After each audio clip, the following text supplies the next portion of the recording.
Welcome to The Remedy, and once again, how was your week? Oh my god, I missed you, my people. I always miss you whenever I'm not here with you. Yeah, thank you for choosing ATV as your choice. We are at Homeliness. I preach homeliness every time. I don't know where you're enjoying your time from, but me and Henry, we are always at Homeliness. I'm telling you, the place is as peaceful as always. It is a home, so I'm home at Homeliness. You can join me home every Saturday. Well, Uganda has a new Speaker of Parliament. Who knew Kadaga would go one time? The Remedy is going nowhere. Well, this week we have been celebrating something so special. Menstrual hygiene. It has been a menstrual hygiene week. Did you know that that was celebrated? Yeah, this is a period that every woman experiences every month.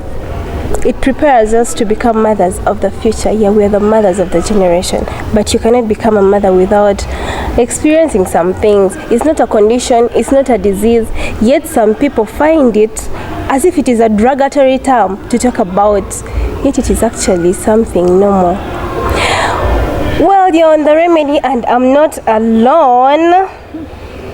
I'm with Shakira Namatovu. Welcome on the show.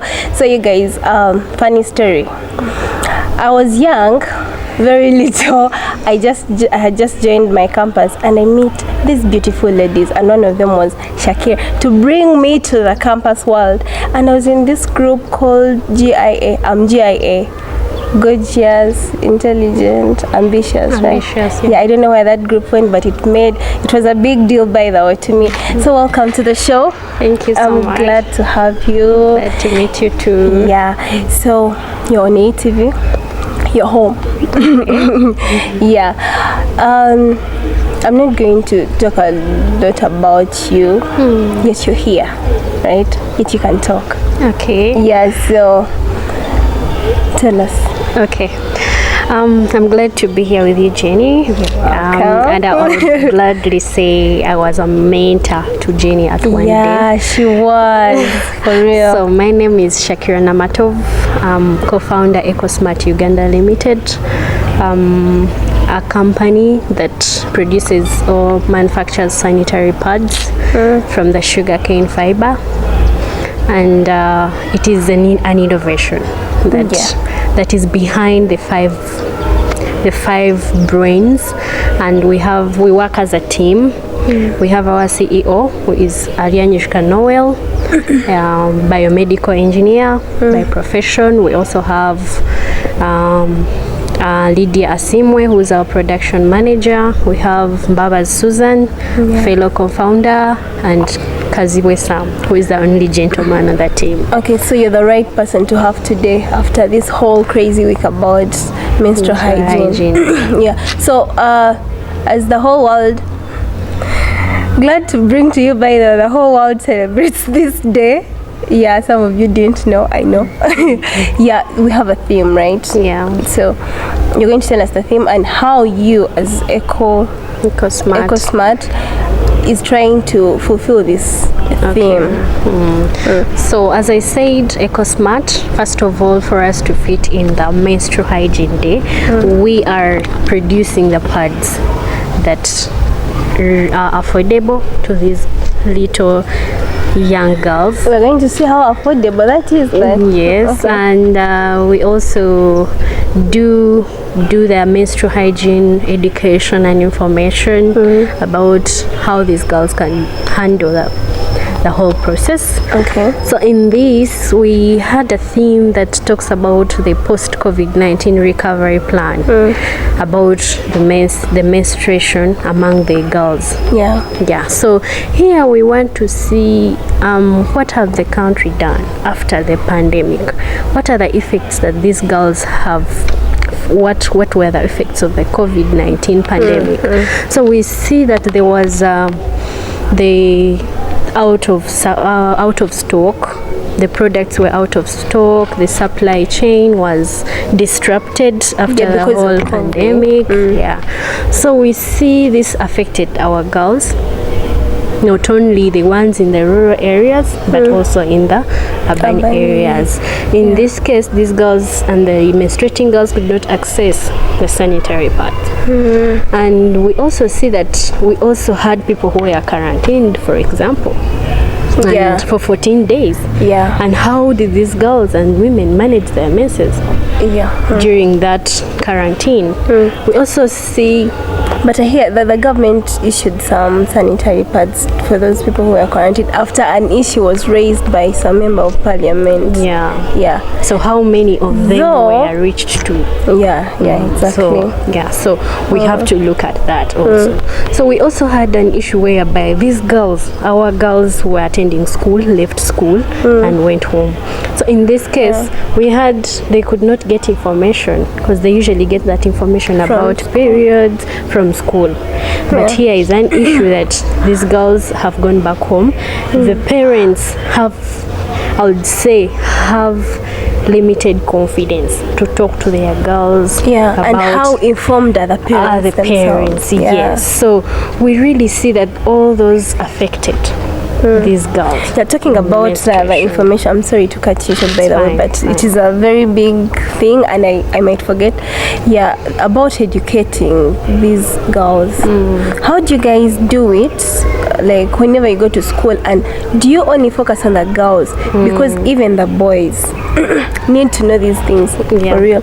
Like if I'm seated next to a boy and maybe something has happened to me, like I've experienced my menstrual periods, which is not a disease, by the way, it's really not a condition, it is something we should be proud of. So that boy, how is he going to react to it? A friend of mine was telling me that it happened in high school. He was seated next to a girl. She stained herself, so when she realized, she left and went to the bathroom. And this boy told the friends, let us, in not a nice way, let us fundraise some money and buy her some pads. As if she called it, or as if when it happened, when it happened, I think it's not because she didn't have the pads, but it was in the time she did not expect it. She did not expect it. So it's not a bad. How are the boys around us supposed to treat us in such a state? How do you guys approach something like that? So far as the trainings we do, we involve the boys. We talk about puberty. First of all, these boys have to know, like you said, it is normal. It is healthy for a girl to menstruate, just because like they experience the wet dreams, so we bring all that on board for the boys to understand. Then at a certain level, we let the boys go after they have understood that these girls menstruate. And these girls we talk about the puberty, the whole package of puberty, and later we shall talk about the menstrual cycle. They will understand it, and then we get back to the girls and tell them what are they supposed to do during their menses. So that is how our package looks like. We have the puberty, we have the myths and taboos about menstruation.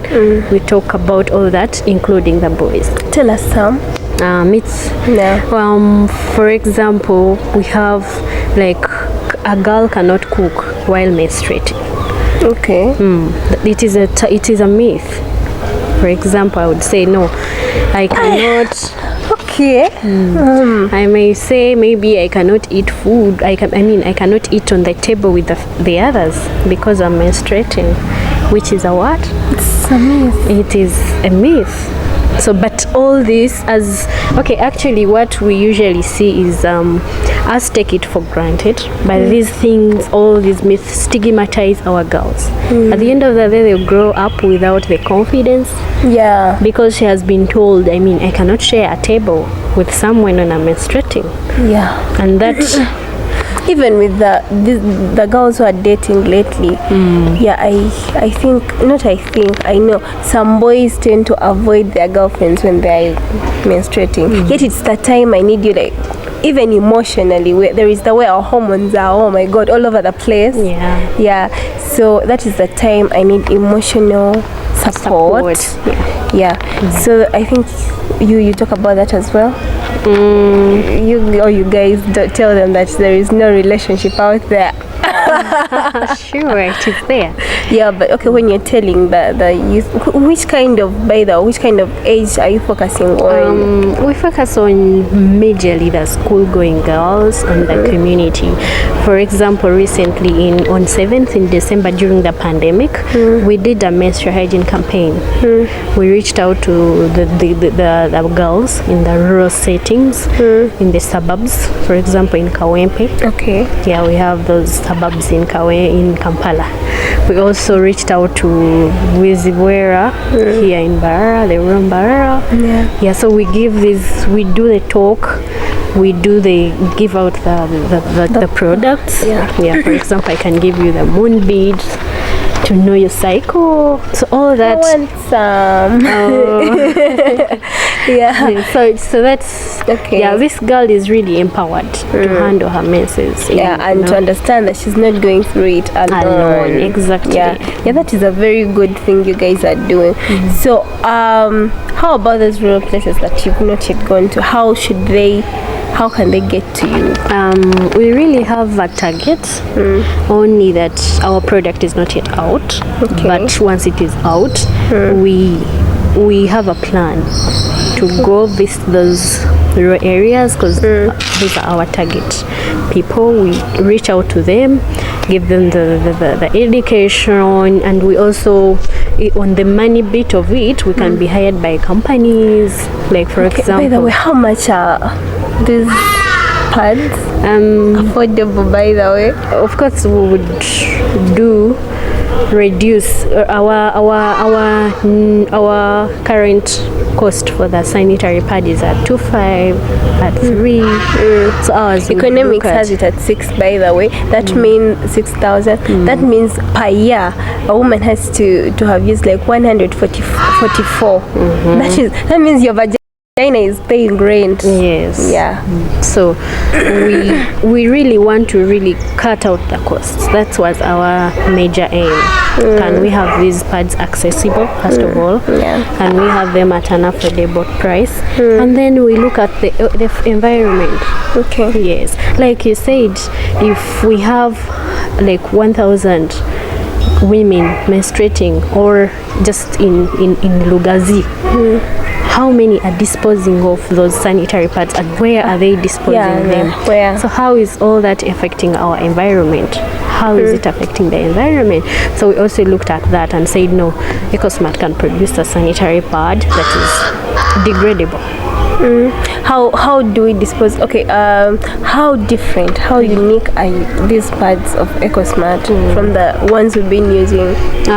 First of all, all the pads on the market have the Cavera. The packaging is Cavera.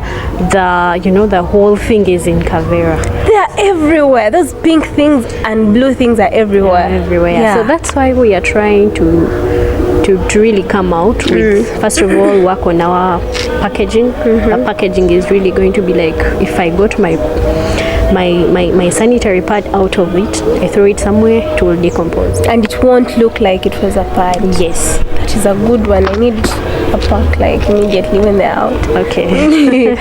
Yeah, it's going to be in Barara, so people in Barara will access it fast. Okay. So do you also teach how to make these pads? We had, of course, when we go to those schools, we teach them, if you cannot afford this pad, but this is how you can really make a pad at your home. How many layers do I have to put on? Layers of the cloth because remember they use the old clothes. So if I got my old clothes, for them and make layers and sew around it, can't I make a pad to put on? So those are the things that we really want to look at in this recovery plan. If someone cannot walk to the shop, what can she use at home? Does she really have the knowledge, the information on how to do this hygienic pad, apart from using the old clothes? Actually, I was watching a video today and some lady literally she said that the daughter would not go to school because of that bad smell, after using rags. Yeah, and it is dirty. You don't have so very many that you're going to, so she would not go to school until the 5 days are done, and then she goes back to school. Of course, that kid is not going to be comfortable telling that teacher, "Hi, I was in my peas." And male, these teachers also may not understand, or if they're, when you are not informed about something, you tend to fear it. You tend to fear it. So the more we inform these people, the more life becomes easy. But it has been a menstrual hygiene. So let's talk about menstrual hygiene. What do we focus on when we're talking about menstrual hygiene? First of all, I would look at menstrual hygiene. What am I? Information first. Am I even menstruating? Do I know what menstruation is on me? Is it relevant? I mean, like you said, it is not a tragedy. So I would look at how can I handle. What am I going to use? And how am I going to use it? For example, I may know I'm supposed to use a pad, but which kind of pad suits me, or choice? Choice. I understand it. So anyway, you're still on the remedy. We're going to go in a very, very short break, and we'll be back with menstrual hygiene. Ladies and gentlemen, men out there, menstruation is not a disease. Henry, menstruation is a normal thing, You're still on the remedy. Very short break, and we shall be back.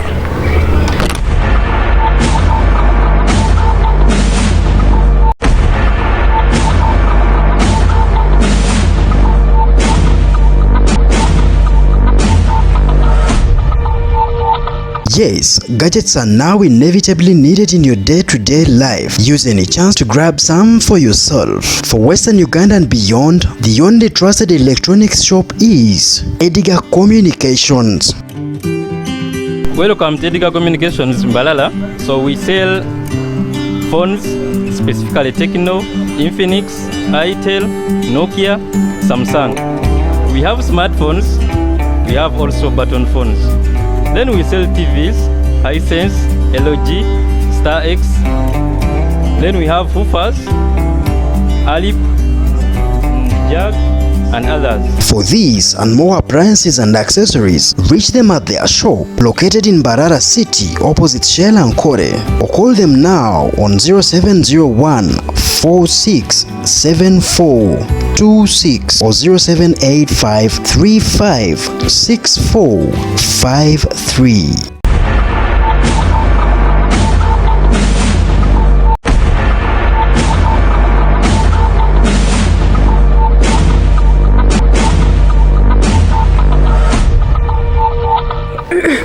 Welcome back from that short break. You're still on the remedy on TV, your choice, and we are at Homely Nest every weekend, every Saturday at 5. We're here with you. TV, we're here to live stream all your shows, to bring to you all the programs of your time, and please listen to the soothing music on A8 Radio every day, 24/7. Well, we're still talking about menstrual hygiene. As I told you before, menstruation, this is something that is happening every month. Every month a woman passes through this, as long as you've not yet reached your menopause, as long as you're not pregnant. This is a period that prepares us to reach that point of giving birth. So it is not a disease, it is not a condition, it is something we pass through. Not like the way men have wet dreams and you expect it, so you're not surprised when it happens, you're just happy. I'm a grown man. That is how it happens with us. When you see your piece for the first time, our mothers become happy. They're like, wow, she's now a little woman.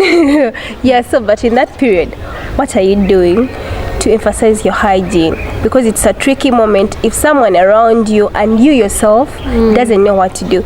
We complain about the government a lot, but it always starts with us. Talking about the government, we're still talking about hygiene. Shaki is going to tell us, but talking about the government, the president talked about issuing sanitary pads when COVID was still hitting. And in Jan, our first lady said that we did not have enough resources to do this.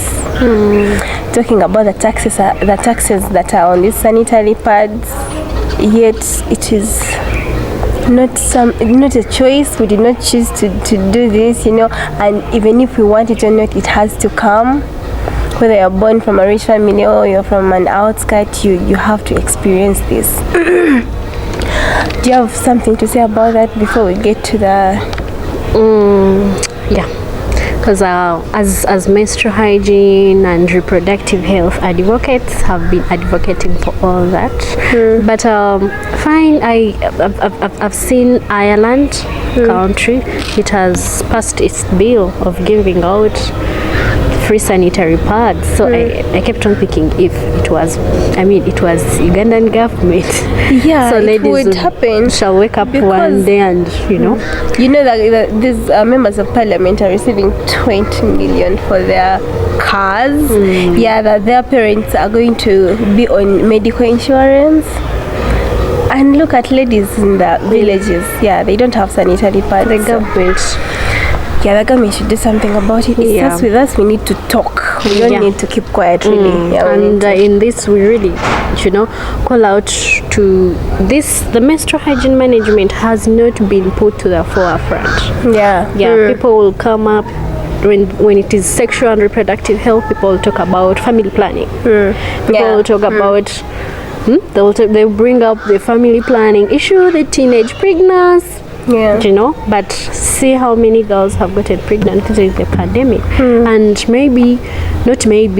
menstrual hygiene management has been behind them getting the teenage pregnant because they did not get the information. Someone may think me menstruating signifies that I should get married, I should get pregnant. So because you're ready, your body is ready for all that. Because they've been told, like you said, my little girl has grown. What does that mean? I have to go for sex to get pregnant. So all that is the relying factors that could have contributed to their teenage. They're not giving us enough information, and then people don't know who to talk to. So anyway, we were still talking. It was a concern. I had to bring it up. We're still talking about menstrual hygiene. What should these young ladies do, and men around them, to ensure the hygiene during that period? Okay, thank you for that question. I would really look at, for example, do you know that menstruation is normal, it's natural, it's healthy? Very healthy. It all begins with your psychological part of it, allowing that I'm now menstruating. What do I have to do about it? And I should embrace it. So what am I going to do to keep myself hygienically during my menses? First of all, I would think of what am I supposed to do. First of all, put on a pad. Which pad that would suit? How am I going to put it on? Do I have to put on a pad the whole day? Sanitary pad? No. So I would look at you at least changing your pad 4 times a day. I would call that being hygiene. Or being clean. And washing yourself. Bathing regularly. I would look at changing your pad regularly. I would look at you putting on a clean. It might be a cloth, but let it be clean. How would, like for example, our girls who use the disposable sanitary pads or the reusable sanitary pads. So how are they keeping them clean? Like girls fail to, the young girls would fail to wash their knickers. So how would they really keep that reusable sanitary pad clean? Because it needs to be clean to avoid the urinary tract infections and all that comes along with it. So we also look at the whole hygiene with how do I decompose, how do I dispose of whatever I have used. So because for example the reusable pads are not disposed of, so we mainly look at how clean are they kept. How do I dry my pad? under my bed, under my mattress. It needs sunlight. Yeah, if I cannot put it under the sun, let me iron it before I put it on. Yeah, and I would look at the disposing of the disposable sanitary pad. I would really see if every school, majorly the girls' schools, the mixed schools, having incinerators, not this act of disposing the pads in the pit latrines. Even at home, if you can collect those pads, put them somewhere and burn them. So that is how I look at menstrual hygiene. Yeah, talking about that, I will even bring this to people who build houses for rent. They should think about something like that as well. A woman is coming to stay at your place. Where is she going to dispose? Because this happens every month. Even if you don't see it, it happens to every woman who is not pregnant every month. So where is she dropping the sanitary pads, the used ones? Yeah, so they need to always think about such things. Where are they going to burn them from? Or and even the toilets they're using at a certain point, how clean are they? And even you, if you're passing through something like that, are you leaving your blood everywhere? Yeah, we don't have to, the whole world doesn't have to know that you're menstruating, because it is a normal thing. You're passing through a normal thing. Yeah, so talking about a normal thing and hygiene and stuff, menstrual, talk about cramps. I was having it was almost like an argument with some friends of mine. Do you ever have cramps when you're in your piece? Yeah, you feel pain? Yeah, so do you think it's advisable to take painkillers? I would really say when it is in extremes, and from a recommendation from a doctor or from a recommendation, but sometimes you're feeling too much pain and it is at night and there is no doctor. Yeah, I would really just say that, because it is, I don't find it good to really take up the pills. Some people take those painkillers every time they go through their even before they feel the pain. Yeah, that's not so I wouldn't recommend it. Why? I don't know, but I wouldn't recommend you using. I feel like there are other ways you can control that pain. Tell us. For example, if you had a lot of pain, you could get a towel or a cloth, a simple cloth, put it in warm water and squeeze your lower abdomen, because you're having that blood clotting somewhere and trying to force itself to come out. Yeah. So if you put something warm or drank some warm water, it will really let it out, and without it, I don't know, but I don't love taking that pill. Oh yeah, I'm totally getting your point, and they should also read about it. I'm not a medical doctor, but I think taking tabs too much is really not healthy. Yeah, it's not healthy. So when you're having cramps, do a little physical exercises. Yeah, they do help. Yeah, someone told me a bottle of Club helps as well. Cold. Yeah, I don't know about that. I just have to say it. But yeah, someone told me it helps. Try out all the things, natural remedies, exercises, tabs, not so much. Well, we're going in a very, very short break, and we're going to be back shortly.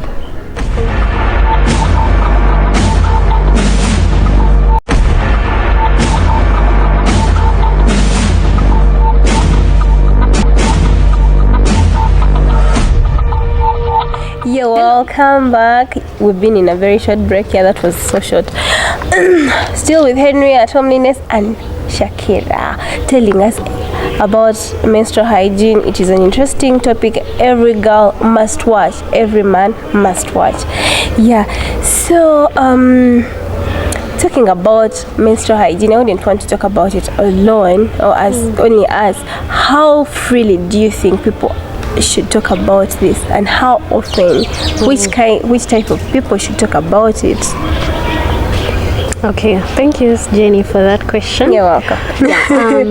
I would really see, first of all, I would really see all organizations advocating for sexual and reproductive health, because there is no way we can really achieve the sexual and reproductive health in Uganda without achieving the menstrual hygiene, the menstrual hygiene part of it, the information, the products, and all the services related to reproductive health. Yeah. So I would really want to see the male involvement. Why would I want to see the male involvement on this? Because most of our families, the men are the breadwinners, and in this I would look at a girl asking money from the father for a pad, and she'll be like, what are you talking about? Or her not being free to ask about exactly. And maybe the dad will be like, okay, I don't know what you're talking about, you know. That is possible. Yeah, it is very possible. Yeah, so I'd really want to see the male being involved, since they are breadwinners. Know that at a certain age my girl will menstruate, she will need support. She may need support in information, she may need support giving her the products, and she may get issues. Pain. Yeah, she may get issues along the way. She'll be like, Daddy, I have this issue, and do you know services that provide that? Do you know maybe facilities that would provide certain help related to menstruation? Yeah. Even brothers, friends, boyfriends. So I would also, in this pandemic, if the boys are brought on board, I can find you here sewing pads for our girls in the home. Yeah. And you're saving that money for something else. Yeah. People are sleeping hungry, but you have to save the 3,000 to go and buy a sanitary pad. Yeah. Which sometimes is not there. It's not there. Yeah. People are sleeping hungry, like I said. But because they're saving the 6,000 to go and buy pads for the 3 girls in that home, how about we sit here? We think of something to do. Yeah. We are not allowed to go out there. It's a lockdown. What can we do? Without spending from the West, and and then even about the parents, some parents should really be open to talk to their kids. And which information, I think you guys who are having these companies should help us reach to these parents and tell them some information that they think they know yet they don't know. Mostly with this changing environment, some parents don't know that the experiences we are passing through as young kids and the food we're eating, we are not experiencing what they experienced before. Yes, so which kind of information are they giving to these kids today? And are they freely giving it, or they're reserving it? And the world is just teaching them harshly. Because they should behave like the way we were behaving. Like you said, the trend has changed. Yeah, it has. I'm spending half of my life at school, and when I come back for 2 weeks, I'm having challenges. And you did not ask me how did it go. Did you ever experience like menstruals that side? I don't even have what to tell you. Exactly. I'm not even free to tell you, because I have shared with my teacher at school, I have shared with my peers, and we are not sure the information these peers are giving us are not passing to themselves. So you see, where they'll be like, no, me when I menstruated I had sex. So you think that after menstruating, this is the time I'm for ready me to have sex. So we really, like you said, these parents have to come on board. Talk to their adolescents. Let them know that this and this and this. But how do the parents know what to say? So if maybe we came up and a manual for the parents, trained them on what to say, at what time, at which age should we tell these girls or these boys about all this? Without reserving. By the parents we mean men and women, not only women, because we are having single fathers who are having daughters, or maybe not even single, but you know these things that have come up now. You have your daughters, she's coming for the weekend. Something happens and you don't know, she's going to keep quiet, she doesn't know what share to with do. Her peers. or even has no friends around there, you know, when someone is from such a family. Yeah, so know which information you're passing to your kids, to your friends, and men, please get involved. Yeah, this is not a feminist thing. Call. It is a call. I'm calling upon all men out there, men, boys, brothers, boyfriends, husbands, all men, even priests. Yeah, these things are happening. So please, whenever you see someone passing through that, act normal or give help. Like a fellow lady would give me help. Give help in that way, because me being a woman is not a punishment. It is actually a gift, a blessing that I should thank God for every day. And going to be maybe a mother of your kids, or I'm going to give you nephews and nieces one day. Yes, so please, when a woman passes with something like that, what are you going to tell her? Which help are you going to give her? And without making her feel like what she's passing through is wrong. Yeah. So, Shakira, thank you so much. It has been great being with you. Yeah, for such a week, you've made this week productive. What was I going to talk about? Okay. So what would be your final remarks to everyone out there about menstrual hygiene? My final remarks would be like, I would really call upon everyone, every organization in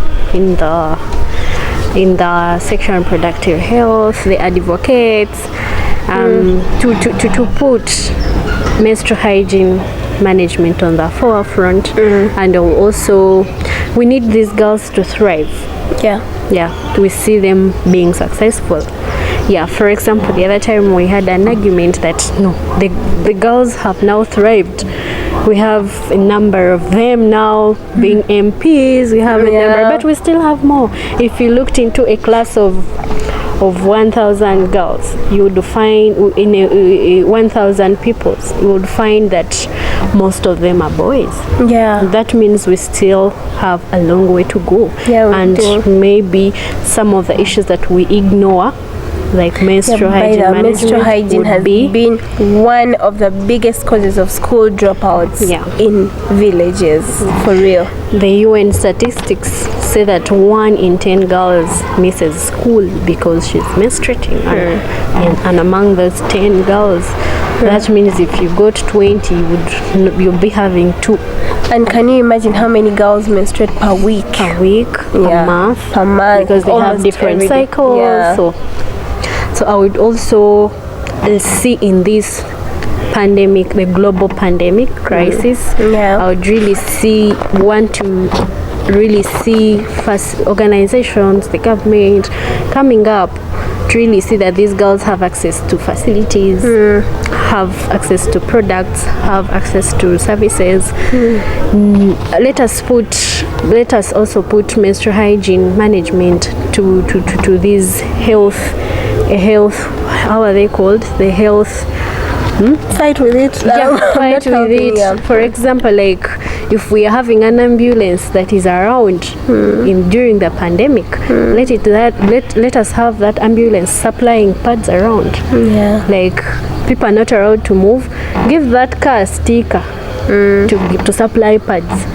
You might not be the one buying the pads, but an organization has come up and it's ready to give out these pads. Give it the permission to go give out those pads, the services, the information. Let these people who have come up be given that permission to give the information to these girls who are at school, who are at home, and the women themselves. Some of them don't know what to do. Because some of them are in town. They think someone in the village knows. Because we get most of the information on Google. I'd ask Google, Mr. Google, how do I put on a pad? Mr. Google, so what happens when I put on a dirty pad? Our moms out there don't know. They should tell you, I've used my clothes for 20 years. Yeah, and look where you are. I gave birth to you, you have survived. So I would really call upon everyone, like we said, the male involvement. Let us strive for our girls. Yeah. The men are our parents, their brothers, and their boyfriends, their husbands.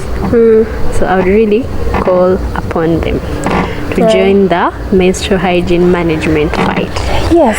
Thank you so much. You're welcome. Thank you so much for coming on the show. You've been on The Remedy. My people, I think you've heard. Menstrual hygiene is a big deal. It happens everywhere in the whole country, globally. People, at least every day in this country, someone is menstruating. Trust me. Yeah. So how much care are you giving to them? How much information are you giving to them? And how informed are you who is giving the information? Well, you're here on The Remedy. We're here to give you the information every weekend, every Saturday, more gists. Yeah, you have been on AETV. Thank you for making us your choice. Better things are coming. Henry behind the camera every time at Homeliness. Thank you so much. Bye. Bye.